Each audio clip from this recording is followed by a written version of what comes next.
December. Round here it's January when we have our fun. NFL playoffs, college hoops, NHL, NBA, countdown to spring training, plus a hefty Christmas bonus to gamble with. Hey everyone, Happy New Year.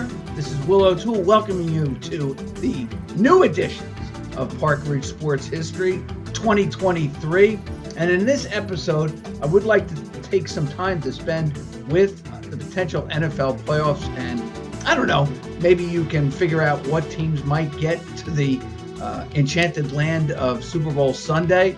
And also I'd like to talk about the passing of Franco Harris, probably one of the iconic figures of the 1970s for the NFL, and especially remembered most affectionately by Pittsburgh fans and hatedly by, if that's such a word, and dispassionately by Raider fans for the catch, the Immaculate Reception of December 1973.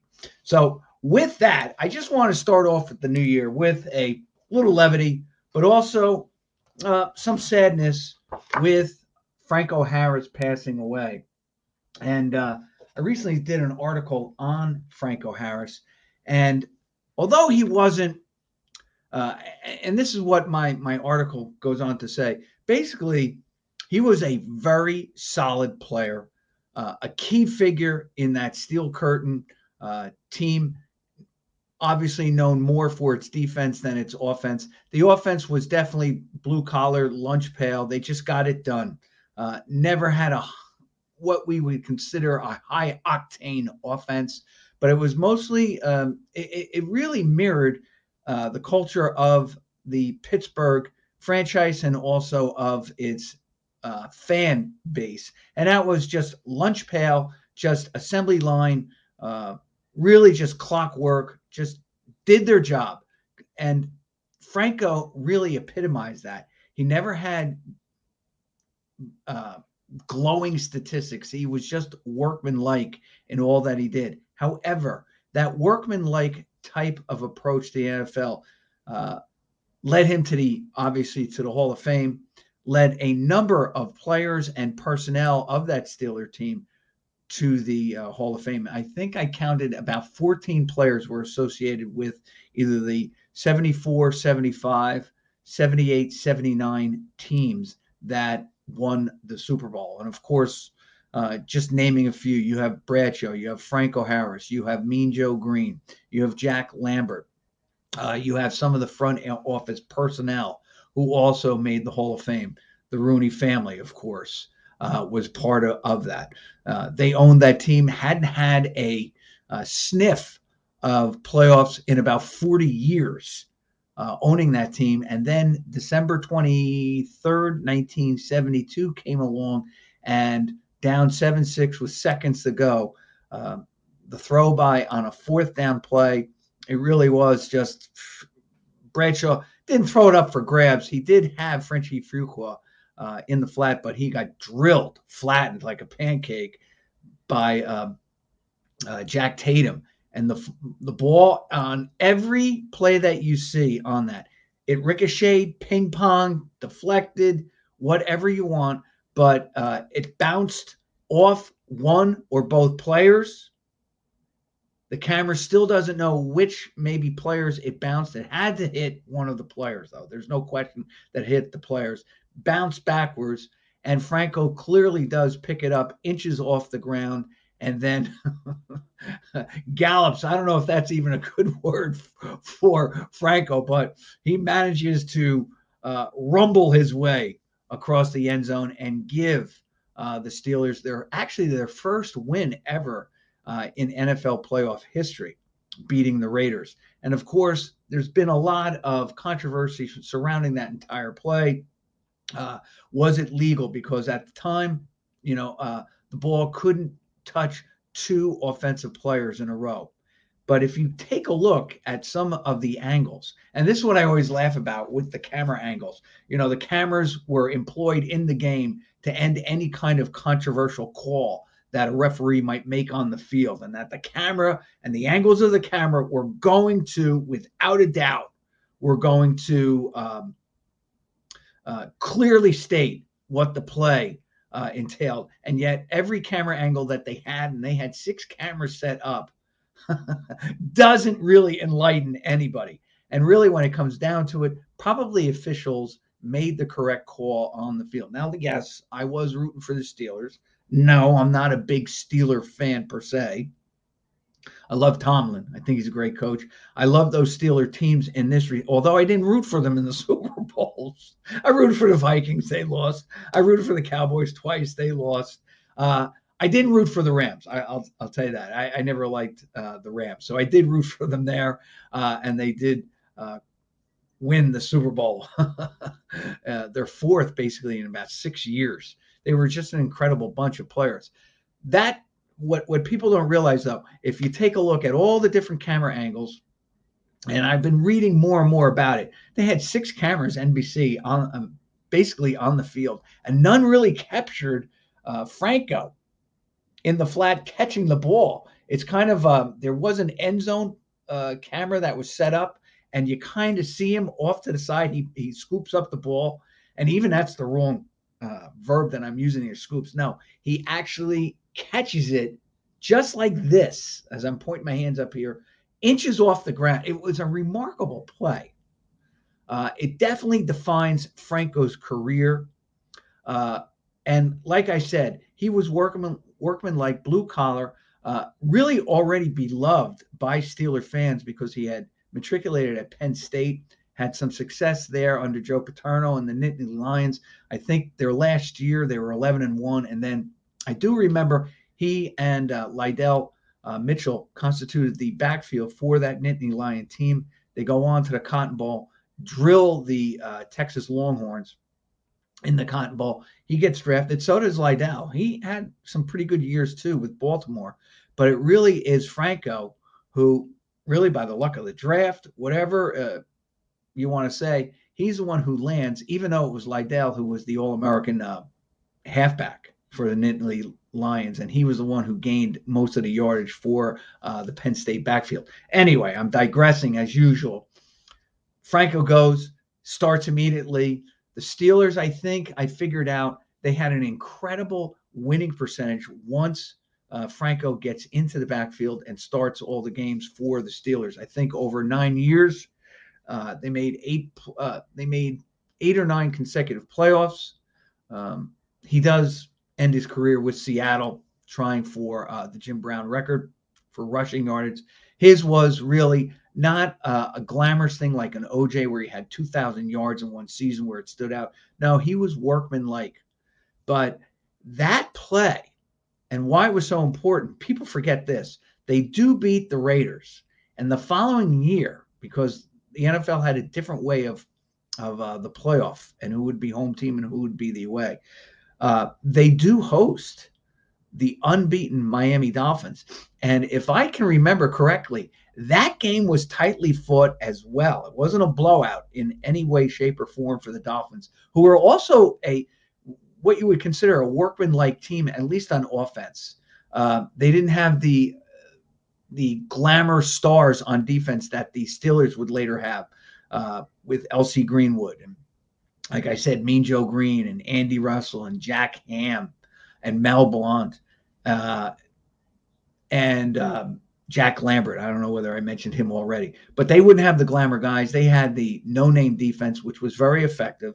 Bob Matheson, you had Nick Buonacani, you had Manny Fernandez, but they played a tightly contested game, and I think almost it was a duplicate where Bradshaw went back in the waning seconds, launched another pass. It didn't work out this time. The Dolphins outlasted the Steelers and, of course, would beat the Washington Redskins 14-7 in the Super Bowl and would finish the season unbeaten, of course, win all their playoff games, and they are still the only team at 17-0 to fashion a Super Bowl and finish the season unbeaten, a objective that every great team is always trying to shoot for.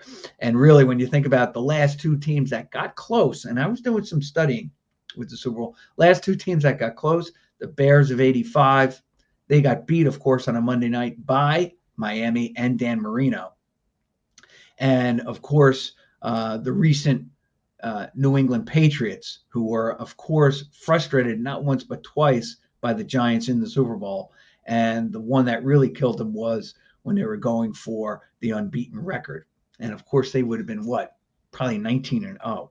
And, of course, the Giants did their best and came through. And many NFL aficionados, especially Miami fans, are real happy that they thwarted Tom Brady, Bill Belichick, and the New England Patriots. But anyway, on that play with Franco, catches the ball. If you ever take a look, Jack Tatum, who is known as the assassin, and of course he would be involved with later on with some controversial games. These two teams, this probably really began a heated rivalry between these two teams. I often think, they always talk about Pittsburgh and Cleveland having a huge rivalry, and I'm not denying that they don't. But the Raiders and the Steelers really hated one another during those 70s and 80s, and probably still to this day can't stand each other. And I think it all stems from the Immaculate Reception, because the Raiders always felt that they were cheated, even though there's no camera angle and there's no picture perfect visual that proves the officials wrong on their call, saying that nope, there was no deflection by Franco Fuqua. The ball was caught off the before it touched the ground. And that Harris scampers for the touchdown. And if you take a look at the replays, even on that Franco catch, at the very tail end, he's tight walking the last 5-6 yards. He nearly runs out of bounds. And you start to say to yourself, okay, there was 5 seconds when he finally does get into the end zone. More than likely, the Steelers would have had only one play at the 5. Would they have scored? So Franco does an incredible job of catching the ball. And, people say this too. It's kind of like the dirt. In many respects, as I'm talking right now, Franco's catch was very similar to Jeter's putout against the Oakland A's, when he took that one ball and then just pivoted and threw home to Posada, who nailed, of course, the Oakland runner. Of course, the Oakland runner never bothered to slide, because had he slid, we wouldn't be talking about Jeter's play as well. On that particular play, supposedly, from what I understand, Harris was supposed to be in the backfield blocking, but he kind of, I don't know whether he messed up on the play or he kind of drifted away and started to see what was going on, drifted downfield. And then you see Tatum just level Franco Fuqua. I mean, if you take a look, Fuqua goes down. He's down like he was in a heavyweight fight and just gets the 1-2 from some heavyweight challenger and goes down. And out of nowhere, Franco catches the ball and runs. And it really does surprise Kirk Gowdy, who was doing the play-by-play, Aldi Rogatis, who was doing the color for NBC Sports. Everybody was just, where'd he come from? It was out of nowhere. And, of course, I was watching that game with my dad. You don't see Franco appear on the screen. In fact, as the play unfolds, you see that Bradshaw is scrambling around. You don't see Franco anywhere in the backfield, nowhere. And then all of a sudden, it's like he just drifted into the spot, makes the catch, and runs downfield. And to me, it's very similar to what happens with Jeter with that one play. All of a sudden, you turned around, and boom, there's Jeter. Nails the Oakland runner at the plate and helps secure the win for the Yankees, keeps them alive. And, of course, then they beat Oakland in New York. Anyway, Franco, though, they do lose to Miami. They do get drilled the following year by Oakland. People forget that, before they go on their march where they win 4 of the next 6 Super Bowls and become the Steel Curtain and the Pittsburgh Steelers, the team of the 70s. And I don't think anybody's going to make an argument one way or the other. They just were an incredible group. Actually, Pittsburgh finally got it right because for so many years, and we did a study on that, I think, from 72 on, when I was growing up, the Steelers just stunk, which was one of the reasons why I was rooting for them in that game. Uh, and vehemently, I was rooting for them. I was so mad when people forget this too. Oakland comes all the way down and scores late in the fourth quarter with a minute to go, and that's how the Steelers got the ball back. Yada yada yada, and so the Steelers up to that point, they had a history of losing. In fact, prior to 72, I think the Steelers had at least 8 of 10 seasons or 8 of 13 seasons where they had lost uh, had double digit losses. So this was not a thriving, nor was it a football smart franchise until Chuck Noll comes aboard, until they do make Joe Green one of their number one picks, and then they do land Terry Bradshaw. And like him, love him. You can say he's overrated, whatever. He does win 4 Super Bowls, and he does lead the Steelers on their marvelous march, one of the greatest dynasties in all of football under the leadership of Bradshaw. Say what you want. Yeah, he's just a 50% quarterback. I get all that. But he did what he had to do, and he won when he had to. And his playoff record really shows that. I mean, you have 4 Super Bowl wins. He beat teams that would go on either to win the Super Bowl or were, great teams during his generation. And I'm talking about the Raiders. I'm talking about the Cowboys. All right. I'm even talking about the Vikings, who had some really good teams. They were always a notch below those other teams. And who knows why. But put it this way, maybe Bradshaw leads the Vikings. And of course, they had a pretty good quarterback in 3 of those Super Bowls, Fran Tarkenton, and couldn't get to the promised land. Bradshaw does get his teams to the promised land.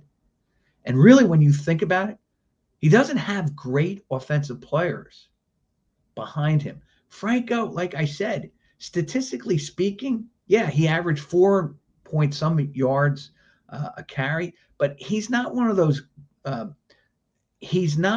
running backs that you would say, boom, I'm going to him. He's my number one pick. He's the guy I have to have in my backfield, especially during a time when you had OJ, you had Leroy Kelly in the early 70s. You had some great running backs. You had Tony Dorsett with the Cowboys. So you had a number of great, even I have to say this, Zonka and Mercury Morris, and even to a certain, not Jim Kick, but Zonka and Morris constituted a better backfield than the Steelers had in those few years. So he was not, let's say, your prime choice for your running back. However, what he did, what Bradshaw, this was the sum of the parts really being, just amazing when you put them all together. They were a machine. They really were. And that Steeler team, after that loss, okay, people think that they just won right away. No, they lose the next year to the Raiders, actually get drilled in the playoffs. And then it's not until the 74 season and the 75 season that the Steelers really come to become the Steel Curtain and the vaunted Steeler franchise. But you can argue that the Immaculate Reception puts them over the top in terms of we're here to stay. Not winning just yet, but we are going to be a legitimate contender. The Joe Green draft, the Terry Bradshaw draft, because they are the number one picks. Then you get other guys. Oh, they also had a linebacker, Andy Russell, good player. I'm not sure whether he's in the Hall of Fame. I'd like to say he probably is. But you get Lambert from Kent State. Like I said, you have Dwight White and L.C. Greenwood and Joe Green constituting that front 3 or 4. You have great, probably good offensive linemen on the other side. Mike Webster, of course, Hall of Famer, center from Wisconsin. So all these players come together and they just become just a great dynasty, the Steelers. And it really, that 70 run really makes up for all those crummy years. Hey, even in the 40s, even when they combined forces with the Philadelphia Eagles to become the Steagles, they were okay, but they weren't anything of consequence. And in their one playoff appearance, I think it was 1947, they actually finished in the tie for first place with Philadelphia. And then Philadelphia defeats them handedly in their one playoff appearance. So that's why this immaculate reception, of course, it's a great play, uh, it is caught, quote unquote, caught on film in a big spot. And it is really one of the iconic plays of all time in the NFL. Many people say it's the greatest player in the NFL. I don't know. Uh, we can debate that. There might be some other great plays or other great moments in the NFL. Certainly, it's up there, though. Um, and as I maintain, it puts the Steelers over the hump. They are now a team to be reckoned with. So, Franco, age 72, passed away right before Christmas. And Howard and Howard actually shot me an email. And when I saw Franco RIP, I knew that we had to do a show on him. You know, he was a Jersey guy, Franco. Was recruited out of South Jersey. Um, and when he was with the Nittany Lions, they were really helping. He and Lydell and that whole team, they were good. They weren't great, but that 11-1 team, I think they go 11-1 in 1971. That 11-1 team really helps, again, Penn State really start to be seen as more of a national team because a few years before that, Paterno had some unbeaten teams and he wasn't getting recognized and was kind of upset about that. That 11-1 team and the job that they did in the 72 Cotton Bowl, because this was a Texas team that the year before had been beaten by Notre Dame. The year before, they beat Notre Dame to secure a national title. So they weren't slim pickings in any mind. And that Texas program was coming off 30 straight wins at one point, a couple of national championships, and all the rest of it. And they had a vaunted wishbone attack, which made them very dangerous to defend and play against. So there was a lot happening there. Franco really had a blessed NFL life, playing for basically the hometown Steelers. You know, you go from Penn State to Pittsburgh and wins 4 Super Bowls, amasses 11,000 some odd yards. Like I said, great player, yes. Is he one of the all-time best running backs? Arguments can be made that if he's probably not top 10, but certainly could you win without him? I don't think so. And that's what made him so great. You couldn't win without Franco. And the stats really belie that. He's inserted, like I said, into the lineup, and they just take off. All right. So rest in peace, Franco. Just did a great. Oh, and by the way, you know, Franco afterwards, and I think this is what is great about him too. He opens up his own donut shop, and he's quite successful as an entrepreneur. And I think most of the stores, I think he did start a franchise program with his Franco Donuts. I'm just going to call them Franco Donuts. I've never seen one of the bakeries or the donut shop, but I believe that he opened about quite a few of these donut shops. And what I love the most about it is when I did see an article about him, he was right there baking the donuts, handling all of the hardware, taking care of the ship, doing everything that a small town owner would do with a small town shop needs to do to be really to be successful. And it just continued to define his kind of blue collar, and that is certainly not a knock, just a blue collar, real Americana sense about Franco and his Franco's Italian Army. It lives on, And he had quite a following in Pittsburgh and, of course, in the NFL. And obviously had quite an influence on me because I did root for him. And, just a solid, definitely Hall of Fame player. All right. Now, as we work our way to week 17, and as I had up here in the cartoon earlier, we are getting into probably the most exciting time of the year for the NFL as they work their way to the playoffs. There are quite a few teams out there that are vying in the last 2 weeks of the season. The NFL, of course, has expanded the playoffs and has added an extra game.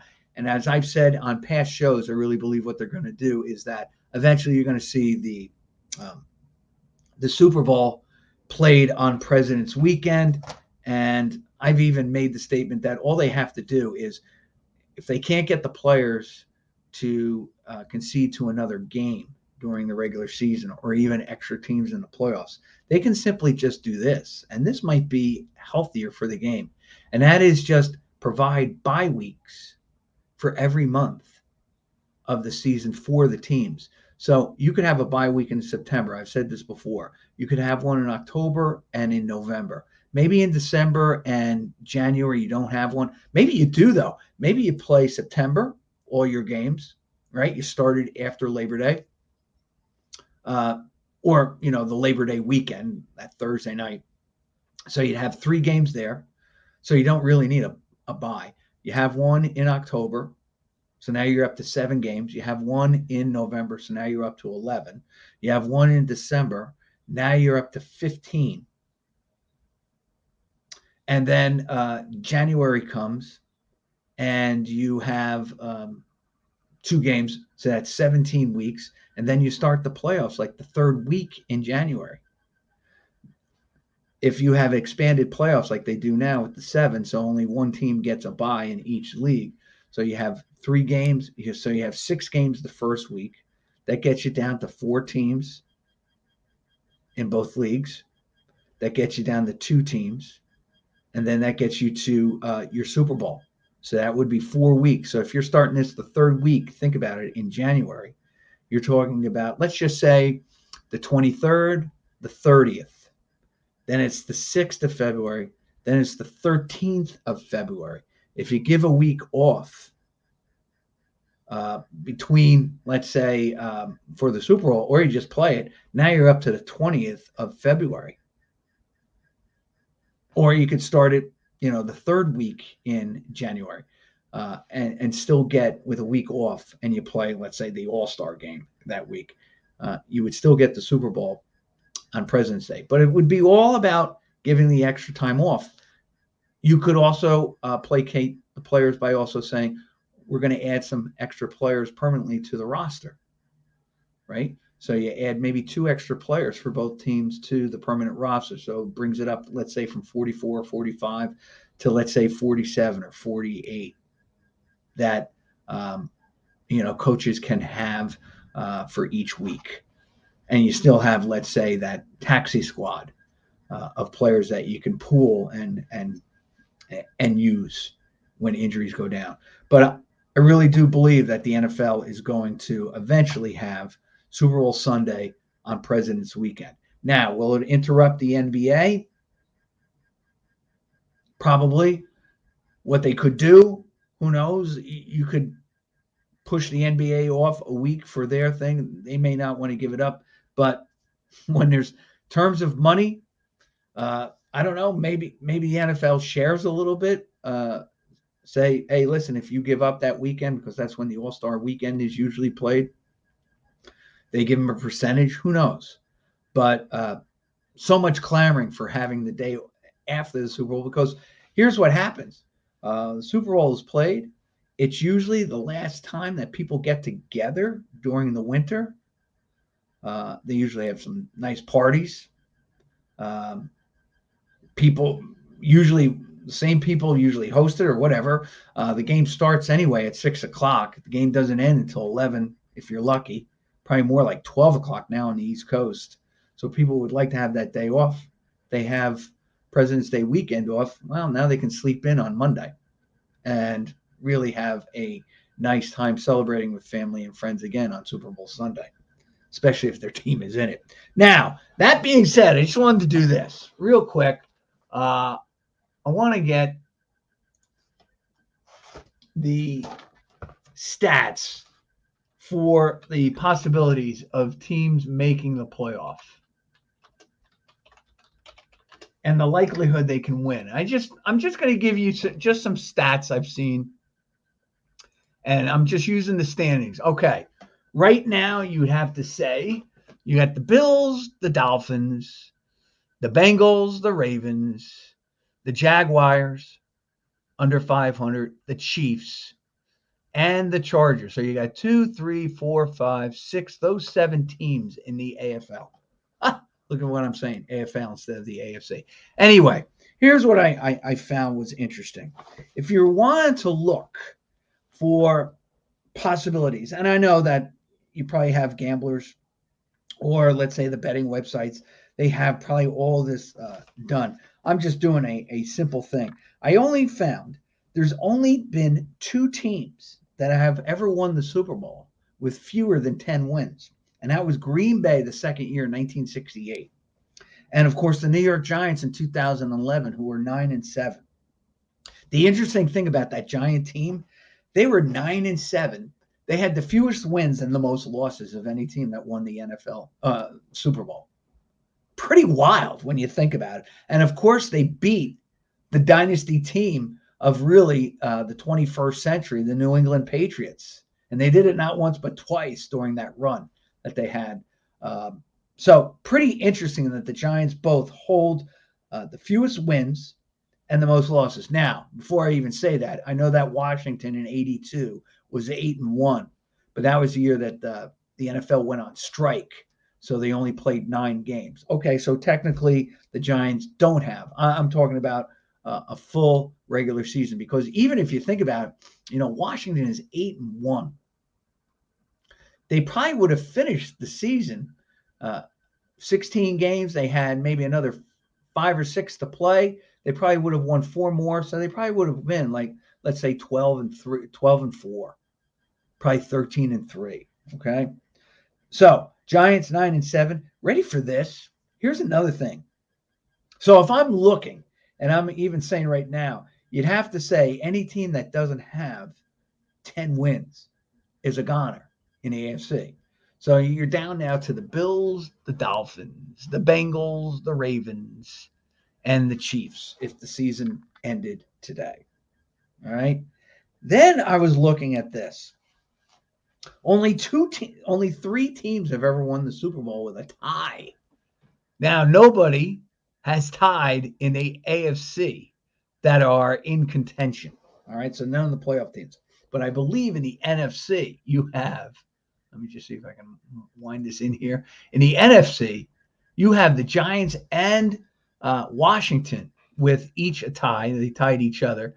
And you have, nobody else. Okay. So those 2 teams, it's almost like, okay, they have a shot, but more than likely teams that tied aren't going to do anything in the playoffs either. But I was looking at this. I couldn't believe how many ties there were of Super Bowl champion teams. All right, Green Bay, as I said, 1968, they were 9-4-1. They actually tied opening day that year against Detroit, 17-17. Then I do remember seeing this. Baltimore in 1970, and I kind of remember that season because I used to have a game that my brothers and I played. It was the Sports Illustrated. It was a computerized game, kind of like APA baseball or whatever. But it was a computerized game, football. They had all the plays on one side, and then you flipped it over and they had all the defense in the other. You rolled numbers. It was done with probability, obviously, and we just enjoyed hours and hours of fun. But the 2 years that we had were 70 and 71. But I do remember playing the 70 year, and we actually took a while, but it took a long time actually to play one season because we were all in college or high school, going here, there, everywhere. But anyway, that 70 team, Baltimore and Dallas did play in the championship. And Dallas this time, my brother was a Dallas fan. They defeated Baltimore like 35-34 on a touchdown with just seconds to play in the game. This is how our computerized dice game uh, was set up. It was really good. My brother also got New England, which stunk that year in 1970. I think they were 4-9-1. He got them into the playoffs, and they lost, I think, to Miami. So anyway, that year though, Baltimore was 11-2-1.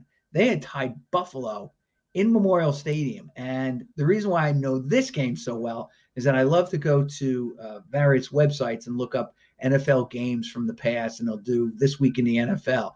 And the one year I did look at NFL 1970, week 9, I think it was, and Baltimore and Buffalo played in mud. It was great. They tied 17-17. Actually, Unitas throws a last-second interception.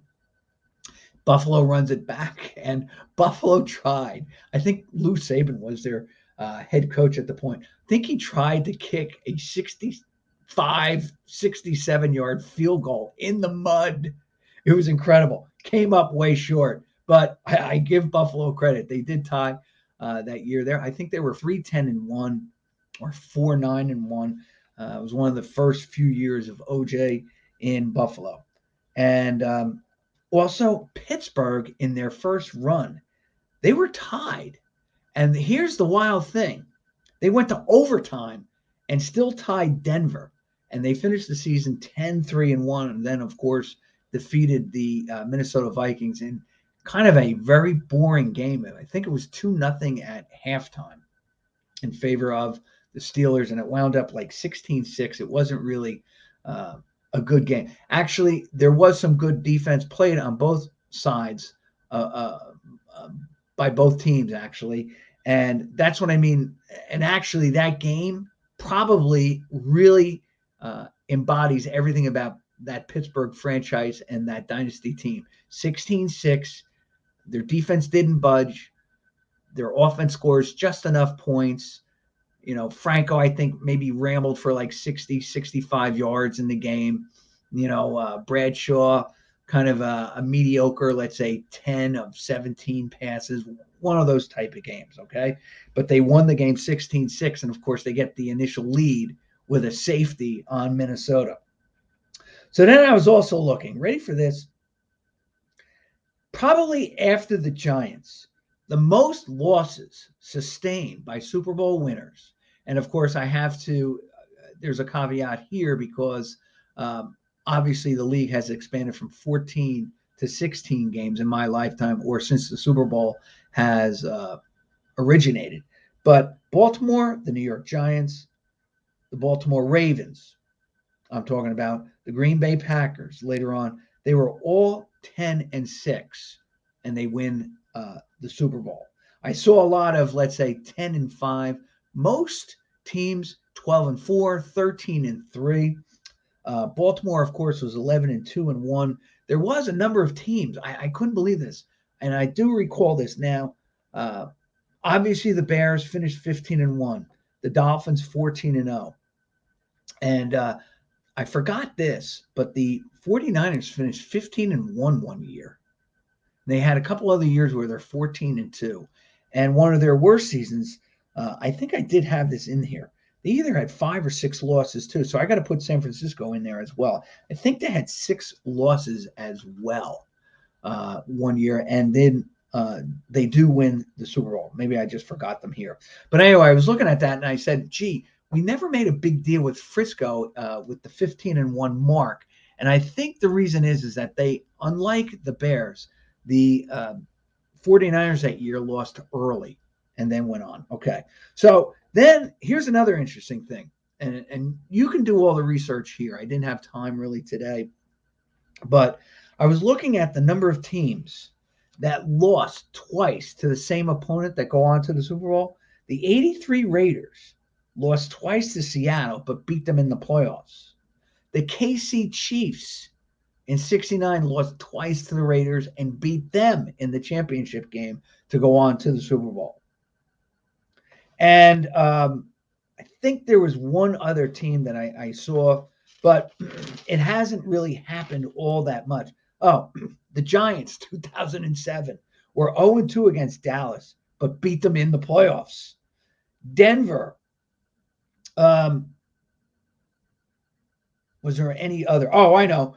The Rams last year were 0-2 against Frisco, lost 3 straight, didn't win in a month because of a bye. So they went from November 7th to December 5th of last year without winning. And one of those 3 straight losses was in overtime, and yet they win the Super Bowl. Kind of a weird thing. Tampa Bay in 2020 lost twice to New Orleans and lost 3 of the last 4 and win the Super Bowl. So it can be done. And if you take a look, maybe if you want to peruse the standings, I'm looking even here right now. If I was in the NFC, obviously the Eagles and the Cowboys have qualified. You have the Vikings that are in there. It looks like the Buccaneers have an edge on the Panthers and Saints, obviously, and the 49ers. So you're talking about right now, 49ers, Buccaneers, that's 2. Vikings, 3. Eagles and Cowboys, 5. And let's just say the season ended today, the Giants and Washington would be the 6th and 7th teams to qualify. And of course, you could probably take Washington out of it because they got 7 losses and 1 tie. And they're just probably done. They're going to say, hey, we made it. We're going to work on this. Let's make an appearance and have some fun. Like I said, 2000, Baltimore Ravens lost 3 straight. They lost to Washington, Tennessee, and Pittsburgh, and then go on to win the Super Bowl. The team that was really interesting as I'm winding this down, New England. And I think I even talked about this earlier in earlier episodes about Belichick. Boy, do they start off slow and then get hot. Anyway, in 2001, they were 0-2. They were 3-4, and then 5-5. Then they go on and win every game, win, of course, the Super Bowl. And they were 5-5, win 3 games in the Super Bowl, I think. So that gives them what, 10? They're 11-5, 14-5. Then they just continue to win over 2002. Actually, what they did, they racked up like 20 straight wins and actually go 27-1 over that 2-year period before losing to Miami. Pretty interesting. But 27-1 from that point of being 5-5 and then going, and only Pittsburgh stopped them along the way. Or else it probably would have been like 28 in a row that they would have won before, of course, Miami stopped them. Just interesting things as you're looking when you're figuring out who possibly is going to be your team to get to the Super Bowl. Who are your picks to get to the Super Bowl? Anyway, I hope we have 51 more versions of this after this episode today in 2023. I'd like to extend a Happy New Year to all. Much success in the new year. And a special shout out to Howard Fredericks, my producer, and my big help on this show. Thanks, everyone. See you next week. For Park Ridge Sports History, this is Will O'Toole. Thanking you again for joining.